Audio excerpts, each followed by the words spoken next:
Prince Harry has been warned he risks becoming a complete outcast among the royal family and the British public if he makes any bombshell claims against the monarchy in his upcoming book.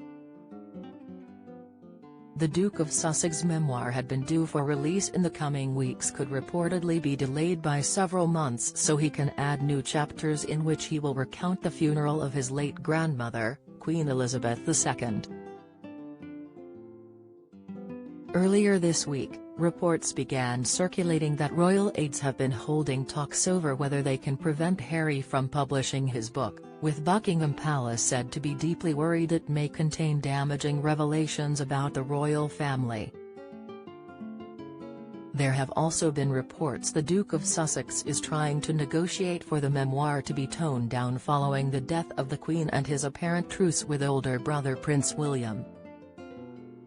Niall Gardner, a foreign policy expert, former aide to Margaret Thatcher and monarchy enthusiast, has warned any remaining respect from the British public towards Harry would disappear at the drop of a hat if the book contains attacks against his own family. He argued any such criticisms would destroy hopes of a possible reconciliation with his royal family members and would risk making him a complete outcast. Mr. Gardner told Express.co. UK, the British public has run out of patience with them and Meghan especially is a very unpopular figure. There is more goodwill towards Harry but that would evaporate immediately if he puts out a book that attacks his own family. Any remaining respect for Harry would just disappear at the drop of a hat.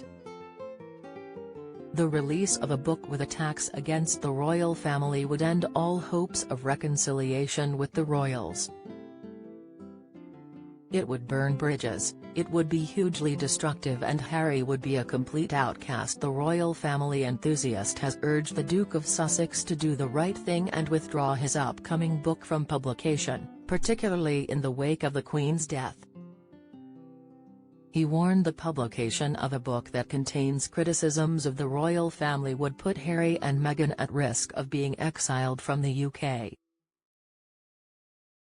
Mr. Gardner continued, Harry should withdraw his book, which will clearly be hugely controversial and could contain a great deal of criticism of the royal family.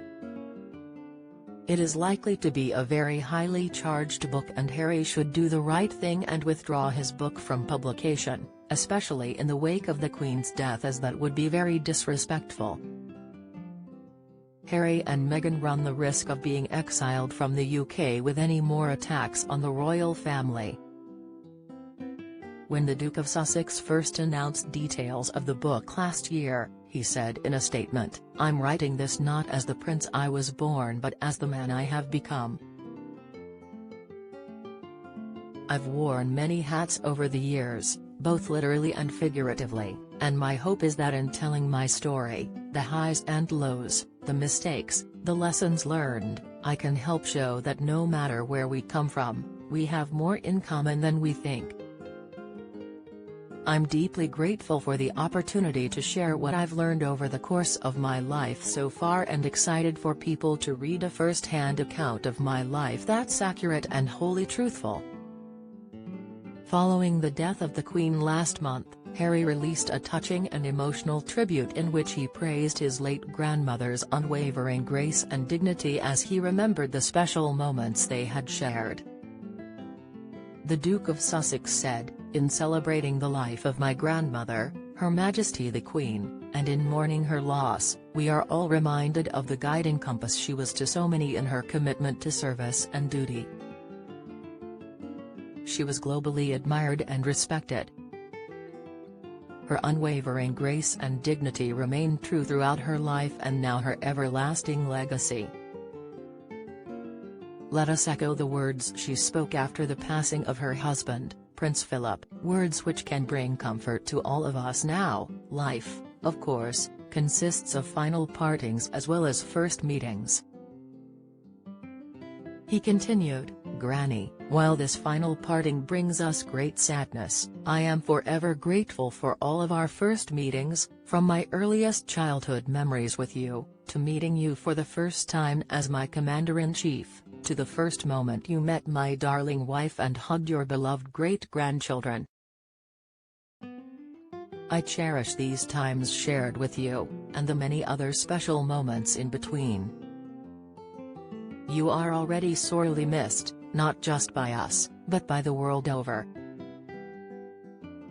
And as it comes to first meetings, we now honor my father in his new role as King Charles III. Thank you for your commitment to service. Thank you for your sound advice. Thank you for your infectious smile. We, too, smile knowing that you and Grandpa are reunited now, and both together in peace.